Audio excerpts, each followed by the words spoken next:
মরি নাই, এত সহজ আমি মরতেছি না। আসলে ভাইয়া আমার কথাটা একটু শোনো। এই চুপ! আমি তোর ভাই না, আর আমি যদি তোর ভাই হইতাম তাহলে তুই আমাকে মারতে পারতি না। হায় রে বোন, বাবা মা যখন মারা যায় তুই তখন ছোট ছিলি, আমি কোলে পিঠে করে তোরা মানুষ করছি, অনেক মেহনত করছি, তারপর তোর লেখাপড়া করাইছি, মানুষের মতো মানুষ করছি, আর তুই কিনা আমাকে মারতে চাইলি? কেন রে বোন, আমার কি অপরাধ ছিল যে তুই আমাকে মারতে চাইলি? তুমি একদম ঠিক কথা বলেছো।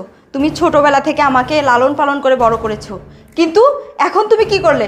আমার বাবার এত সম্পত্তি তুমি একা একা গ্রাস করেছো, এর কোনো ভাগই তুমি আমাকে দাওনি। এই ভাইটাকে ভুল বুঝলি।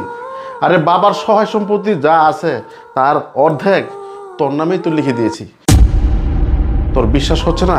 আরে বিশ্বাস যদি না হয় তাহলে দেখ, যে ফাইলটা তুই চুরি করতে চাইছিলি না, এই ফাইলের মধ্যে দেখ তোর নাম আছে কিনা, তারপর তুই আমাকে বলিস। কই দেখি।